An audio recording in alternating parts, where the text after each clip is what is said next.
नमस्कार शिक्षक साथियों, आज की वीडियो में हम अंग्रेजी माध्यम के लिए टीचर डायरी तैयार कर रहे हैं। Teacher diary session 2022-2023 pre class preparation post class activities. इस वीडियो को यदि 100 से अधिक लाइक मिलता है तो हम इसके PDF लिंक आपको डिस्क्रिप्शन पर उपलब्ध करा देंगे। ध्यान से वीडियो को देखिए, कैसे आपको सोशल साइंस के लिए इंग्लिश में लिखना है NCERT के लिए। क्लास 8 पीरियड है first, date 19/7/2020। Social science chapter 3 why do we need a parliament. Teaching point what will the kids learn. बच्चे क्या सीखेंगे ये आपको इस अध्याय से बताना है।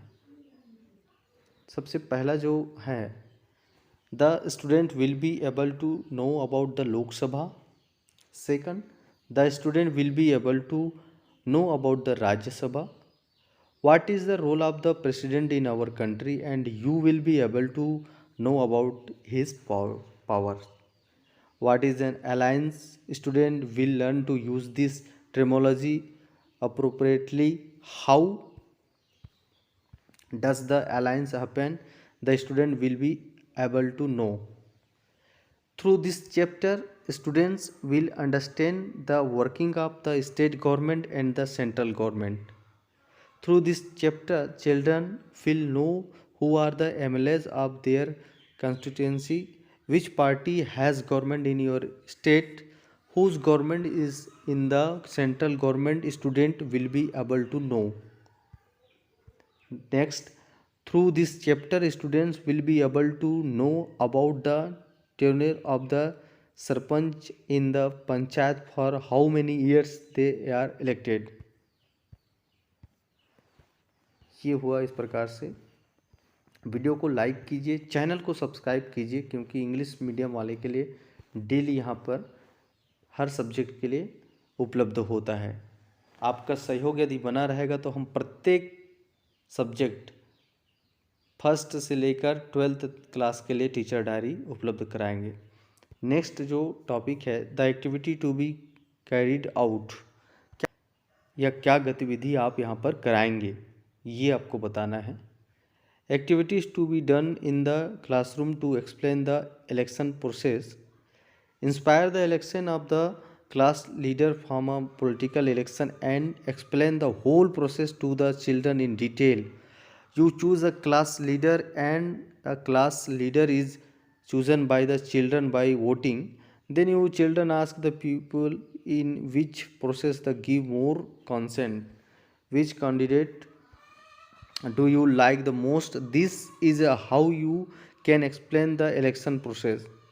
Second, form a Lok Sabha through the student class 8th, then pass bill to the children. What should be the facility in the school get in passed in the Lok Sabha under a new scheme. Also explain in detail about the opposition party and what is the role of the opposition party.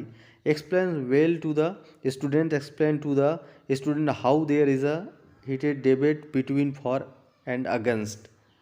ये आपको एक लोकसभा का गठन करना है आपके class में। ये प्रत्येक टीचर को करना है। और कैसे पक्ष विपक्ष में कानून बनता है, वाद विवाद होता है, बहस होता है, ये आप जानेंगे। अभी अगर आपको नहीं मालूम तो अभी के करंट सिचुएशन में आप न्यूज़ ऑन करके देख सकते हैं, सीख सकते हैं। फिर how many children did they learn, कितने बच्चों ने सीखा।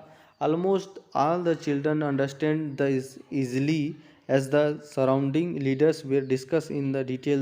Their ward members were told how to the ward member are elected, how is the sarpanch elected, how are various schemes implement through panchayat. On the same lines, the state government and the Lok Sabha were explained to the children in detail, so that almost all the children could understand the subject. What did you do for the children who did not learn? जो बच्चों नहीं सीखे उनके लिए आपने क्या किया? Some children were finding it difficult to understand such a terminology as a sanction, coalition and unresolved political terminology. they were again explained in detail through examples. uh, then all the children could understand. तो इस प्रकार से आप सामाजिक विज्ञान के लिए बना सकते हैं। वीडियो को देखने के लिए बहुत बहुत धन्यवाद, शुक्रिया। चैनल को सब्सक्राइब करना ना भूलें।